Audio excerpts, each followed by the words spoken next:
जनपद संबल में निराश्रित गौवंश को गौ आश्रय स्थल पर पहुंचाने का अभियान संपूर्ण उत्तर प्रदेश में चल रहा है। इसके संबंध में माननीय मुख्यमंत्री जी ने 6 विभागों को जोड़कर इस अभियान की जिम्मेदारी सौंपी है। इसमें 6 विभाग पंचायती राज, ग्राम विकास, नगर विकास और राजस्व, पुलिस विभाग और पशुधन विभाग।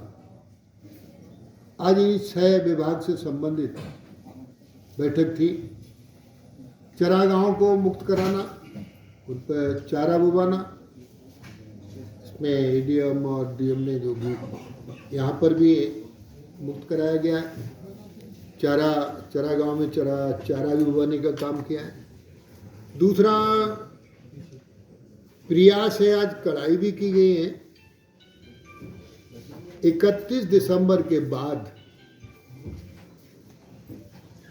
2024 में निराश्रित गौवंश किसानों के खेतों में, सड़कों पर, शहर की गलियों में दिखाई न दे। और यदि ऐसा निराश्रित गौवंश सड़कों पर, खेतों में या कहीं और दिखाई देगा तो इसे सीधे पकड़कर हम काजी हाउस भेजेंगे, हमारे अधिकारी लोग, और काजी हाउस में इनके एयर टैगिंग होगी। और कोई भी टैग निकाल देता है कान से तो गांव से ग्राम पंचायत अधिकारी, ग्राम विकास अधिकारी, गांव के प्रधान, चौकीदार, लेखपाल इसकी सूचना देंगे।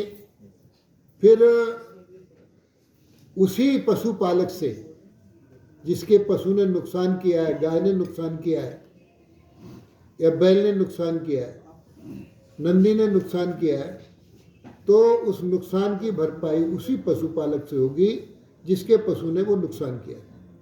और काजी हाउस का पैसा भी उसी से वसूला जाएगा। आवश्यक हुआ तो पशु क्रूरता अधिनियम में भी कार्रवाई की जा सकती है। हमने पूरा प्रयास किया है, क्योंकि देसी गाय का दूध अमृत है। पशुपालक देसी गाय को इसलिए छोड़ने का काम करता है कि गाय दूध कम देती है, तो इसमें हमने नस्ल सुधार का काम किया है। देसी गाय में साहिवाल गाय, गिरी गाय, थारपारकर गाय, हरियाणवी गाय, गंगा तीरी गाय, इनका सीमन हम फ्री दे रहे हैं। और जब ये गाय बछिया होगी, वो गाय बनेगी, तो 10 लीटर और 12 लीटर दूध देगी। हम देसी गाय के दूध के साथ साथ गाय के गोबर पर भी काम कर रहे हैं। संबल में ये व्यवस्था है, गोनाल बनाना, वर्मी कंपोस्ट बनाना, गोबर से पेंट बनाना, गौकास्ट बनाना आदि आदि। यहाँ इंडियन ऑयल कंपनी ने भी सीबीजी बनाने का आश्वासन दिया है, भूमि भी जिलाधिकारी ने उन्हें दे दी है। तो इस तरीके से इस जिले में भी बहुत अच्छे काम करें, क्योंकि पानी की बहुत आवश्यकता है। ग्राउंड वाटर कम हो रहा है, स्थानीय नदियाँ समाप्त हो रही हैं। जनपद संबल का विकास अच्छा हो, इसके लिए खेती भी अच्छी हो। खेती में पहले राजतंत्र में वही राजा अच्छा माना जाता था जिसकी सिंचाई के साधन होते थे। प्रजातंत्र में भी वही जिला, वही प्रदेश, क्योंकि उत्तर प्रदेश में पानी का अभाव नहीं है, तो इसलिए उत्तर प्रदेश देश में संपन्न प्रदेश है। संबल में भी पानी का अभाव नहीं है, लेकिन हमारी कुछ परिस्थितिजन्य स्थितियों के कारण से आदमी ही पानी का दुश्मन होता जा रहा है। हम स्थानीय नदियों को सुखाए दे रहे हैं, उन पर खेती करना प्रारंभ कर दिया है। तो यहाँ जिलाधिकारी बरेली संबल ने अपने समाज के सहयोग से सोत नदी का जीर्णोद्धार किया है। अच्छी शिक्षा के लिए यहाँ स्मार्ट क्लास, क्योंकि माननीय प्रधानमंत्री मोदी जी के सपनों का उत्तर प्रदेश बने। उत्तर प्रदेश के मुख्यमंत्री योगी आदित्यनाथ एयरनेस पर काम कर रहे हैं।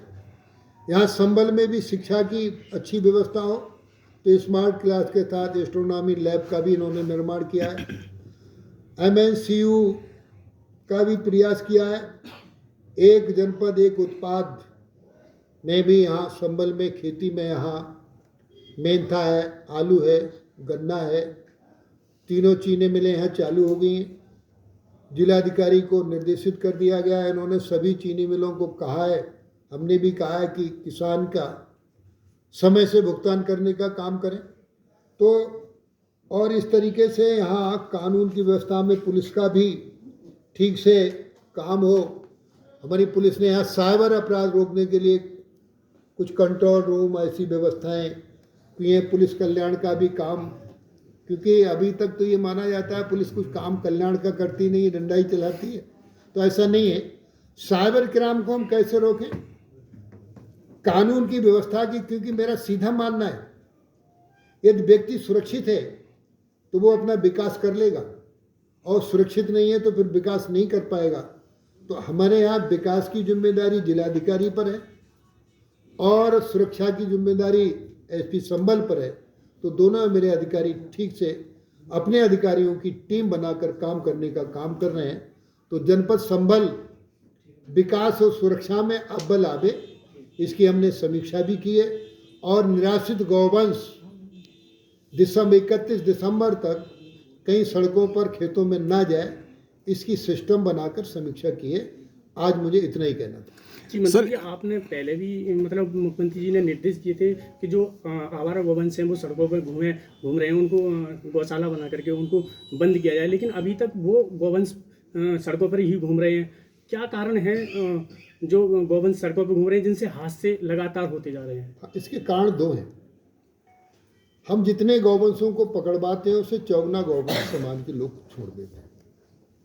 अब ये परंपरा बन गई है कि भाई पहले ये था किसी की गाय किसी के खेत में चुंग आती थी तो वो गांव वाले आफत काट देते थे, तेरी गैया हमारे खेत में चली गई, कैसे चली गई।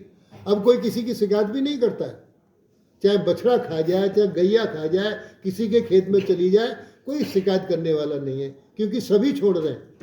पहले कोई छोड़ता नहीं था, किसी की छूट भी जाती थी तो शिकायत करते थे, भाई तुमने हमारे खेत में चोरी, इसका पुलिस में भी रिपोर्ट करते थे।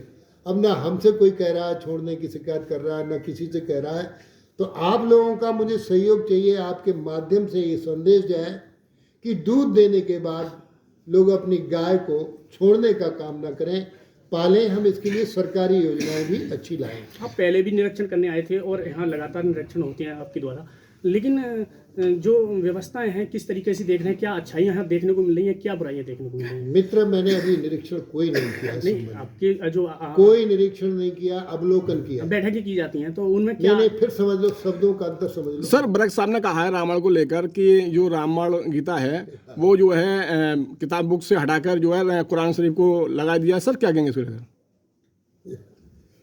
ऐसे गीता